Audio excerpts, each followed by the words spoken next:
Jésus explique comment une racine d'amertume peut changer votre destinée et ADN. 20 juin 2016, Parole de Jésus à Sœur Claire, traduite et lue par Justine. Que le réconfort de Jésus soit avec vous tous, Hardwellers. Je ne peux que supposer, de par mes épreuves actuelles, que vous souffrez tous de différentes façons à cette heure. Et pour tous ceux que j'ai fait souffrir, s'il vous plaît, pardonnez-moi. J'adore cette prière. Seigneur, s'il te plaît, ne me laisse pas être à l'origine du péché d'un autre aujourd'hui. Belle prière. Après mon temps de prière aujourd'hui, quand je suis venue m'asseoir avec le Seigneur, j'ai commencé par « Merci Seigneur pour tous les fidèles et véritables guerriers de prière que tu as placés autour de moi et leur incroyable persévérance. Pardonne-moi Seigneur, je suis loin d'être aussi fidèle en prière. S'il te plaît, aide-moi à être plus fidèle envers ceux pour lesquels tu me demandes de prier. » Le Seigneur a commencé. Tu es en train d'apprendre la puissance de la prière et le fait que ma main peut atteindre la profondeur des pires problèmes pour les régler. Ma main frappe et ma main relève. Ma main guérit et ma main se retire, afin que cet homme qui est mortel se découvre plus pleinement. Le désert qui habite en chacun doit être découvert avant que la fontaine de vie puisse être reçue. Ce sont les expériences avec ce désert qui révèlent une âme et la préparent pour moi. Je déteste abandonner des âmes à elles-mêmes, mais quand elles se détournent de moi, je n'ai pas d'autre choix. Cependant, je ne perds jamais la trace d'une âme et je ne renonce pas. Au contraire, j'attends, j'attends, encore et encore. Tôt ou tard, le moment ultime arrive. La décision qui affectera leur éternité est prise. Seigneur, j'en ai mal au cœur pour tous ceux qui se détournent de toi, et mon cœur est affligé aussi pour d'autres raisons.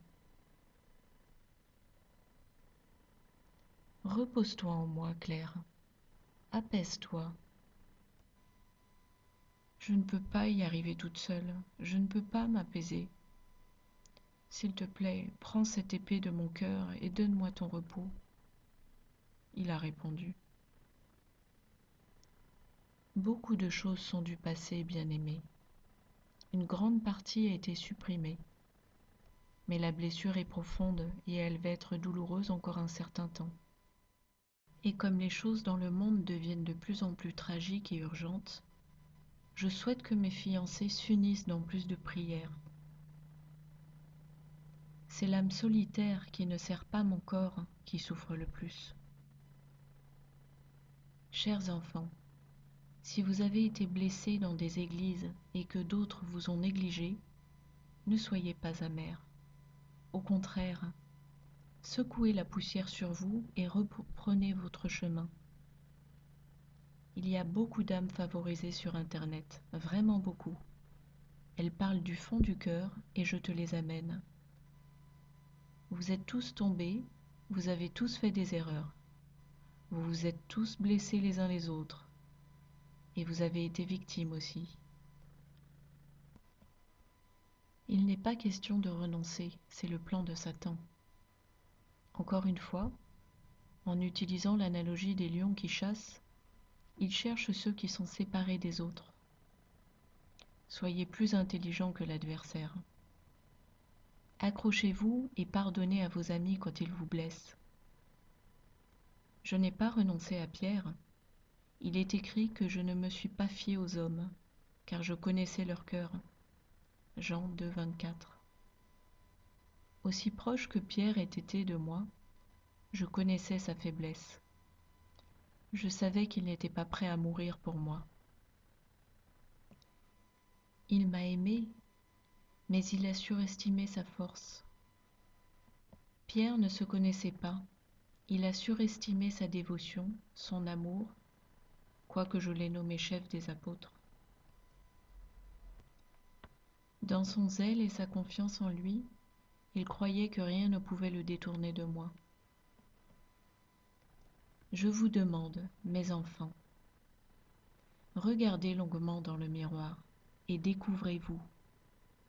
Demandez à mon Esprit Saint de révéler vos vraies faiblesses. En quoi est-ce utile? Pour éprouver compassion et pardon à l'égard de ceux qui vous trahissent. Je veux que mon corps soit rétabli, tous ses membres réassemblés. Satan a passé les 2000 dernières années à concevoir des plans qui ont pour effet de diviser et éloigner de plus en plus les membres de mon corps. Si vous divisez mon corps, vous travaillez pour Satan. Vous êtes utilisé par les démons si vous séparez des frères. Si vous prenez les défauts des autres comme une porte claquée définitivement, vous créez des poches d'amertume que les démons vont utiliser pour créer des bastillons dans votre vie, pas la vie de ceux qui vous ont blessés. Ils vont continuer leur route, mais vous allez trébucher à cause de ce que vous retenez contre eux. C'est la raison pour laquelle le pardon est une œuvre de charité, une œuvre de miséricorde. Il compense le jugement, la calomnie et le mensonge. Ce que le péché a brisé, vous pouvez le restaurer par votre charité. Aussi sûrement que les blessures guérissent, le pardon nettoie ces poches de corruption et permet à la chair de se rétablir. Quand vous refusez de pardonner, vous ne faites que démontrer votre manque de connaissance de vous-même. Cela m'appelle à vos côtés. Je dois alors vous révéler votre faiblesse et comment vous négligez les autres. Je le fais encore et encore et encore, jusqu'à ce que vous compreniez enfin, que vous appreniez à pardonner et poursuiviez votre chemin. Mais il y a une forme de fierté mortelle pour l'âme. Quand vous refusez de voir comment, dans le passé, vous avez négligé et blessé d'autres personnes. Quand vous refusez de voir comment, dans le présent, vous blessez les autres. Quand vous vous élevez au-dessus des autres et enfouissez fièrement votre tête dans le sable, refusant de voir la vérité à votre sujet, vous êtes en train de tuer votre âme et vous préparez le sol de votre cœur pour une racine d'amertume qui va pouvoir se développer profondément et grossir. Pourquoi est-ce important, vous demandez? Une racine d'amertume est une racine toxique. Elle libère des acides mortels, tout comme le sol sous le cèdre. Rien ne peut se développer sous un cèdre, car ce qui est diffusé par les racines est toxique pour les autres plantes. Cela signifie que le sol dans le jardin de votre âme est empoisonné. Tout ce qui peut s'épanouir dans ce sol toxique est la colère, le ressentiment, la vengeance, la jalousie et la haine. Alors, vous devez travailler à déguiser ces mots sous un sourire et de belles paroles. Cela finira par vous épuiser et ouvrir la porte à la maladie dans votre corps. La haine, l'absence de pardon, les représailles et l'amertume créent des vagues d'énergie qui empoisonnent votre corps. Ces sentiments peuvent être mesurés électroniquement. Ils affaiblissent et altèrent votre ADN, permettant aux cellules cancéreuses de proliférer. C'est l'environnement dans lequel les démons plantent leurs semences. Le mécontentement ouvre la porte au péché, aux représailles, au vol, à dire du mal, à manigancer le mal et à la tricherie. Votre vie devient une toile où s'enchevêtrent les choses impures, et bientôt, le jardin parfumé que vous aviez un jour s'est transformé en un misérable fouillis obscur où les démons défèquent pour fertiliser les racines d'amertume qui poussent tout autour de vous, jusqu'à ce que toutes vos bonnes intentions aient été anéanties et que vous soyez désormais dirigé par l'autodéfense, l'amertume et la peur. Vous avez un choix à faire, mes enfants. Vous pouvez choisir de jouer dans les mains de l'ennemi, ou bien lui résister et crier vers moi. Seigneur, délivre-moi du malin. Je vous demande de choisir. Allez-vous laisser tomber le passé, pardonner et embrasser une vie de pardon? Ou bien allez-vous obstinément vous accrocher aux échecs des autres? Comprenez qu'un petit vestige d'amertume que vous entretenez, ou enterrez sans bonne résolution, affectera votre avenir.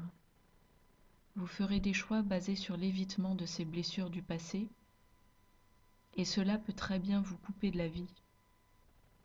Très souvent, l'endroit même où votre destinée se trouve, très souvent, c'est l'endroit même où vous serez le plus attaqué. Satan a les moyens de savoir quand vous êtes destiné à quelque chose, et il contre beaucoup d'entre vous.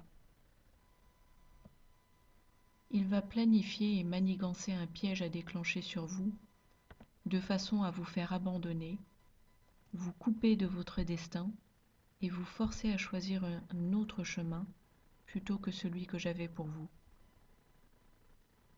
Oui, cela dépend de vous. Vraiment, c'est à vous de faire un choix. Vous ne pouvez pas avancer dans mon royaume sans d'énormes efforts dans le domaine de l'humilité, de la charité et du pardon. C'est tout simplement impossible. Je n'utiliserai pas un vase amer pour contenir mes vins de choix. Le vase doit être propre et doux, de peur que le vin, lequel je suis mort pour pouvoir procurer, devienne amer. Les récompenses sont hors de ce monde, mais le travail de mourir à soi-même, se connaître, admettre ses échecs et ses faiblesses, n'est pas pour les lâches. Soit vous êtes courageux et persévérant pour dompter votre nature charnelle, soit vous êtes faible et lâche et vous fuyez. Dans ce cas, votre nature charnelle prend les commandes et vous contrôle. Vous avez tous un choix à faire. Je veille à ce que, sur le chemin de votre vie, des opportunités d'exprimer votre autodétermination, amour-propre et ambition égoïste se présentent à vous. Je vous laisse vivre cette vie jusqu'à ce que vous soyez écœuré de vous-même et que vous vouliez devenir saint, un vase propre à la table du roi. J'arrange les leçons et vous essayez, encore et encore. Quand je vois triompher l'amour et l'humilité, je vous conduis au niveau suivant et nous recommençons. Quand je vois l'amour et l'humilité échouer, nous tournons autour de la montagne encore et de nouveau. Ou bien, vous devenez las de moi et vous vous éloignez dans le monde. S'il vous plaît, faites vos choix judicieusement. Je suis toujours à vos côtés vous appelant à monter plus haut. Mais la montée est douloureuse. Une fois que vous avez pris la décision d'abandonner votre fierté et votre attitude défensive, je vous lève dans mes bras et vous emmène jusqu'au sommet. C'est le désir de mon cœur. Viendrez-vous avec moi? Ou bien m'abandonnerez-vous comme tant d'autres l'ont fait? Avez-vous le courage, le caractère et l'honnêteté acharnés avec vous-même? Ou bien est-ce que vous faites le minimum? S'il vous plaît, faites votre choix judicieusement. Je souhaite ardemment vous porter tendrement dans mes bras. Je désire vous consoler. S'il vous plaît, faites votre choix judicieusement.